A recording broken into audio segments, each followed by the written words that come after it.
The phone rang at exactly 12:47 a.m. I remember staring at the ceiling, counting the shadows from the streetlight outside. When that shrill sound cut through the silence, my hand fumbled across the nightstand, knocking over a glass of water I'd forgotten was there. The screen glowed with a name I never expected to see at this hour: David Chun. Attorney at law. My heart stopped. Lawyers don't call at midnight with good news. Hello?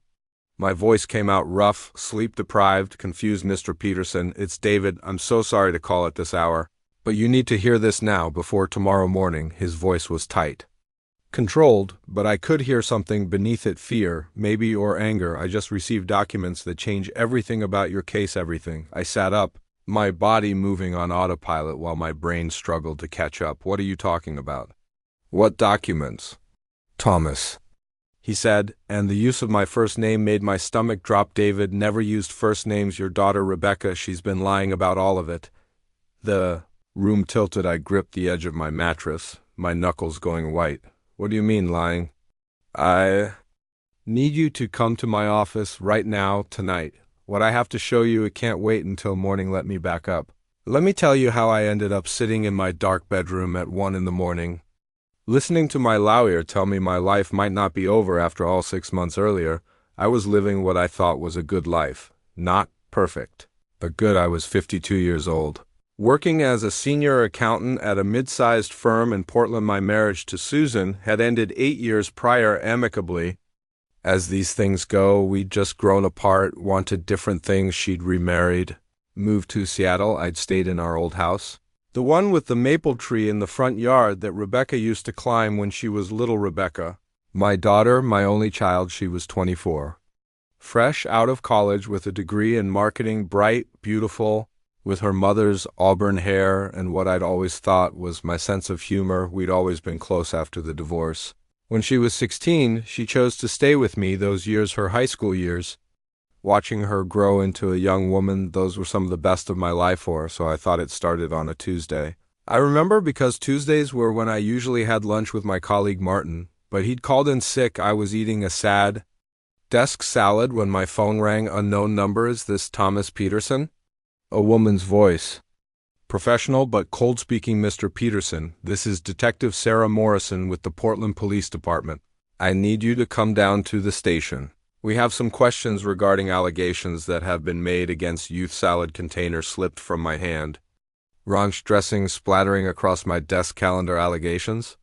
What kind of allegations? It would be better if we discussed this in person. Sir, that's when I knew. That's when the ground opened up beneath me. Nothing good ever comes from that sentence. I called my lawyer David Chun, a man I used years ago for the divorce proceedings. He met me at the station. We sat in a gray room that smelled like burnt coffee and fear. And that's when Detective Morrison told me my daughter Rebecca had filed a report claiming that I had sexually abused her throughout her childhood. Multiple incidents, years of abuse. She'd finally found the courage to come forward. I couldn't breathe. The room spun. David's hand was on my shoulder, his voice in my ear saying, "Don't say anything, don't respond." But I could barely hear him over the rushing in my ears. "That's not true," I whispered. That never happened. None of that happened." Detective Morrison's face was impassive. "Mr. Peterson, I understand this is difficult, but we have a very detailed statement from your daughter. We're going to need to ask you some questions." The next hours were a nightmare. They asked me about specific dates, specific rooms in my house, specific things Rebecca claimed happened with each question. My denials became more desperate. David kept trying to get me to stop talking, but how could I not defend myself? How could I sit there and let them think I was capable of something so monstrous? They let me go that day, but only because they were still investigating. I drove home in a daze. David followed in his own car. We sat in my living room, the same living room where Rebecca and I had watched movies every Friday night, where we decorated Christmas trees, where she'd told me about her first heartbreak, and he laid out what was about to happen to my life. "They are going to arrest you," he said quietly, "probably within the week. These cases, they almost always result in charges being filed, but I didn't do it." My voice broke. "David, I didn't do any of it. She's lying. I don't know why, but she's lying." "I believe you," he said. And I nearly sobbed with relief. "But belief isn't evidence. We need to build a defense. And we need to do it fast." He tried calling Rebecca. Her phone went straight To voicemail. I tried her apartment, no answer. I even drove there. But her car was gone. It was like she'd vanished. Susan called me that night. Her voice was ice. How could you, Thomas? How could you do that to our baby?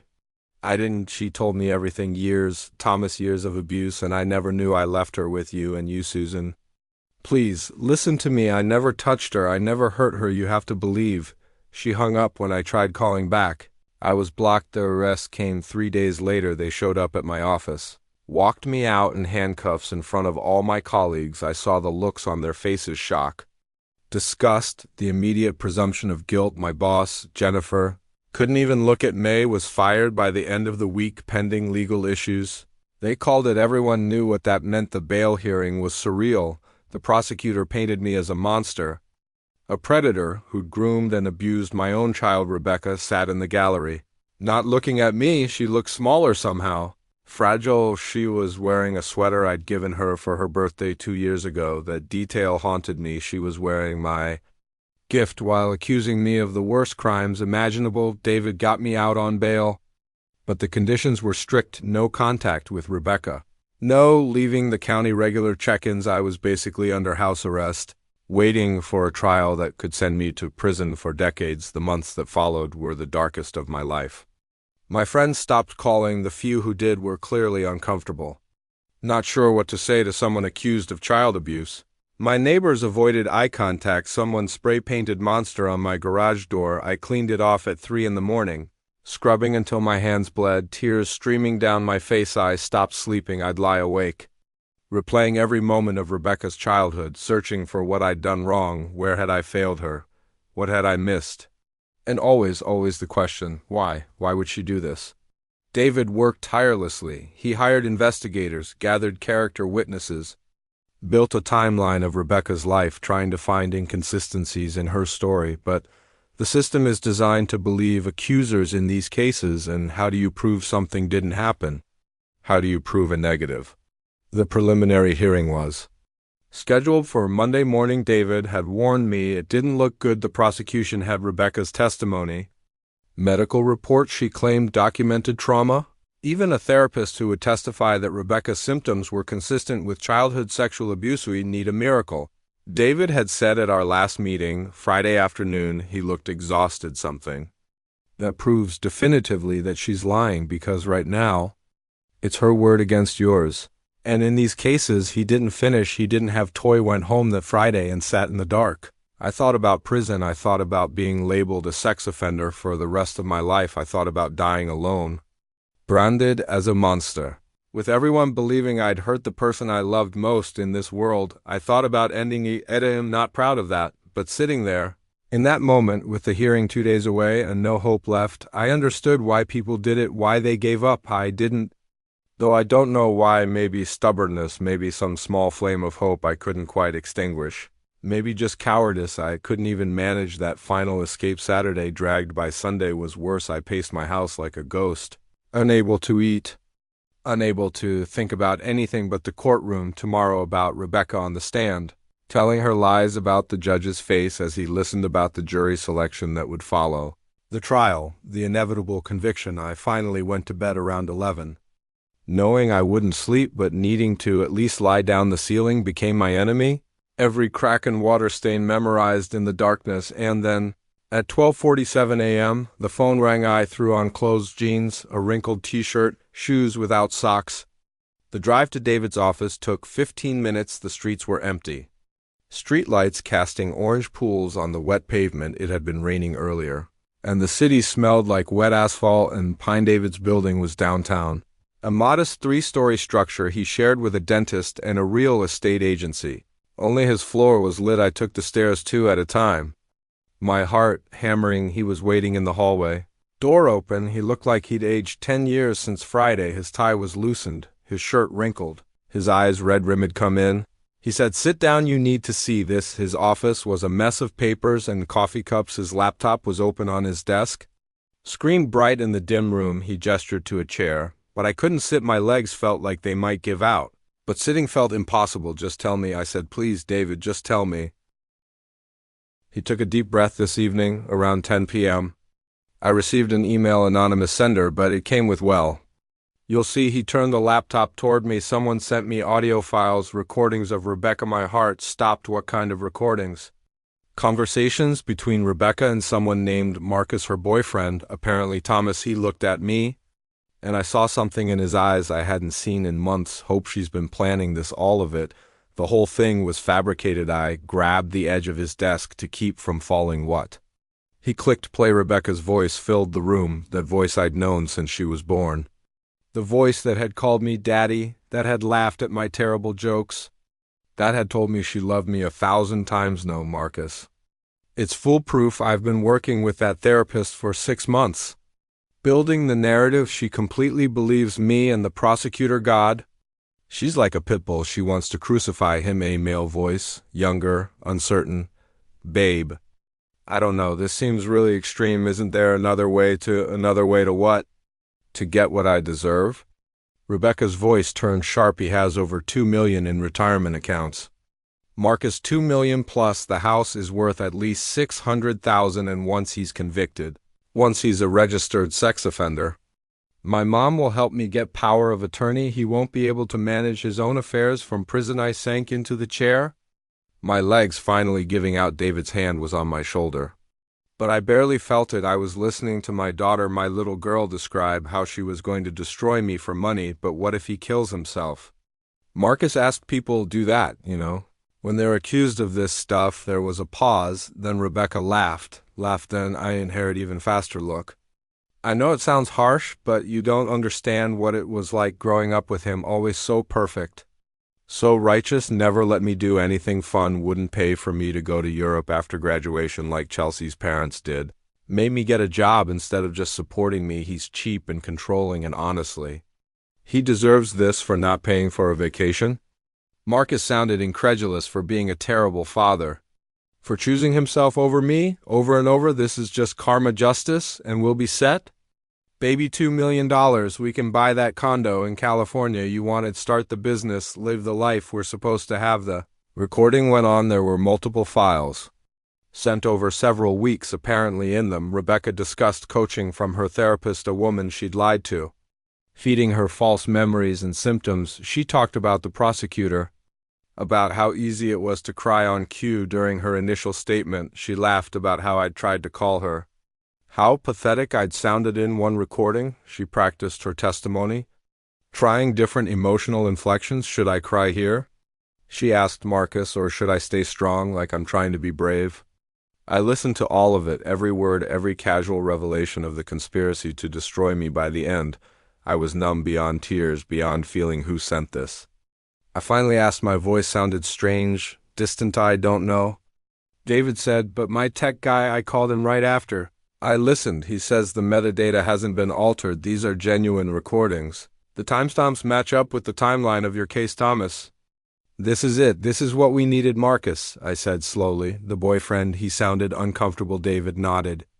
I'm thinking he had second thoughts. Maybe he couldn't go through with watching you go to prison for something you didn't do. Maybe he has a conscience. After Ali laughed. But it came out broken. A conscience that's more than my daughter has. We sat in silence for a moment. Then David stood up, suddenly energized. Okay, here's what happens now. First thing Monday morning, on filing these with the court, the case will be dismissed immediately.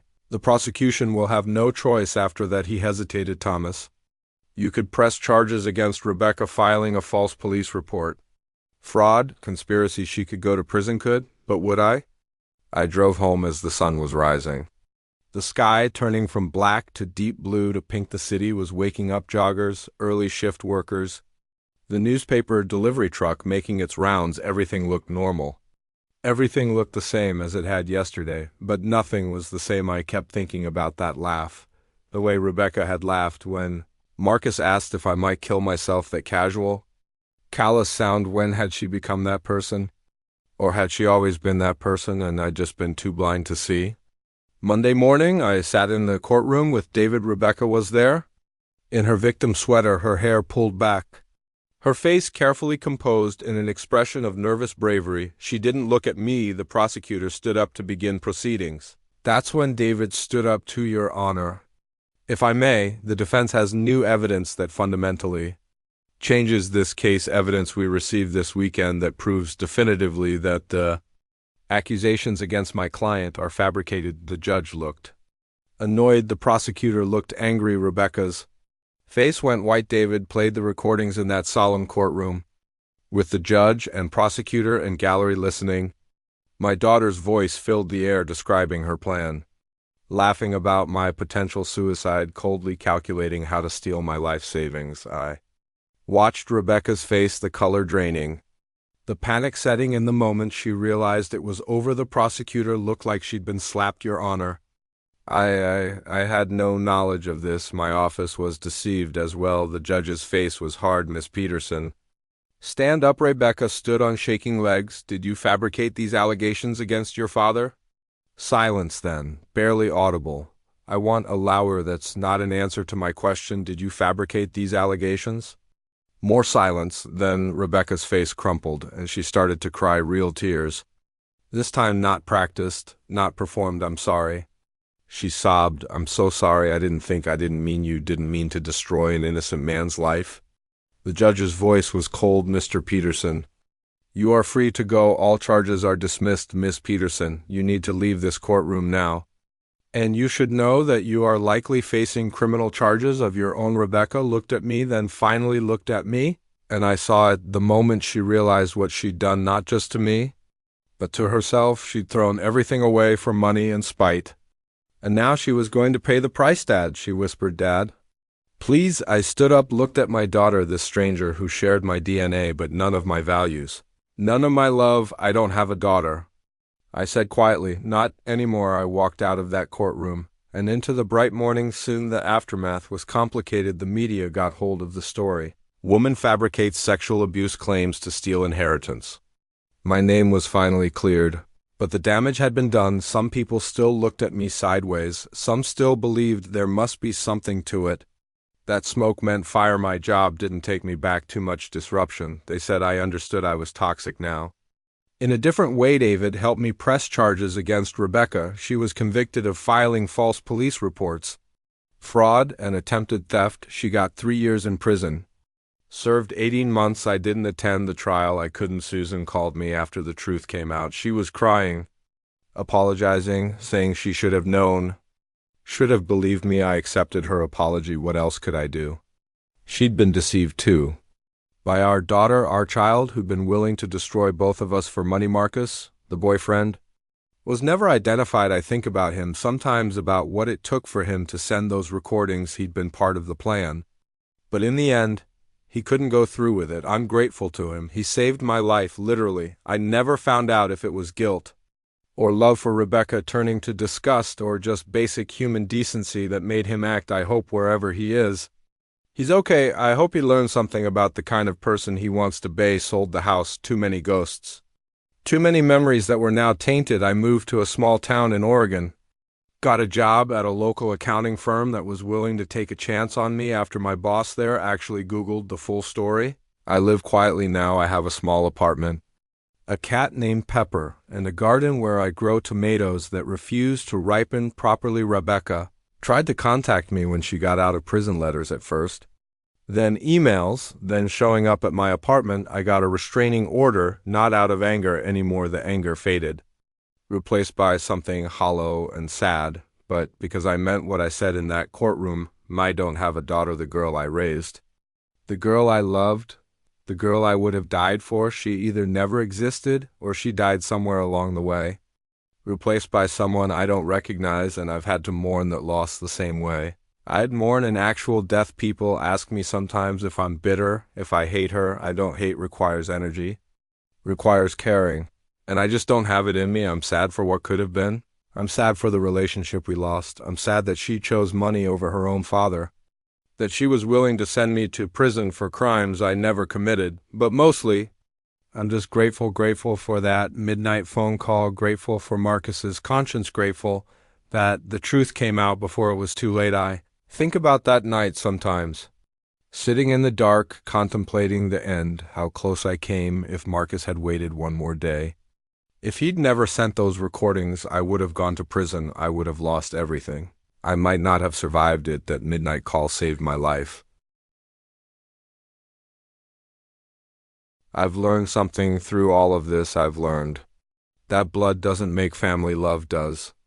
Loyalty does, integrity does, and I've learned that sometimes the people you trust most are capable of unimaginable betrayal, but I've also learned that there's still goodness in the world, still people willing to do the right thing, even when it costs them, still reasons to keep going. Even when everything seems lost. I'm 53, now I have a quiet life, but it's mine, it's honest, it's clean. No one looks at me with suspicion anymore. No one thinks I'm a monster, and on the nights when I can't sleep, when the memories creep in, I don't count the shadows on my ceiling anymore. Instead, I think about that phone call, about David's voice saying, "Your daughter, she's been lying about all of it," the worst words I'd ever heard. And the words that saved me. If you're reading this, if you're going through something impossible, if you're sitting in the dark thinking there's no way out, hold on a little longer. You never know when the phone might ring. You never know when the truth might come to light. You never know when that midnight call might change everything. Mine did. And I'm still here, bruised, scarred, forever changed, but still here, and that, in the end, is enough.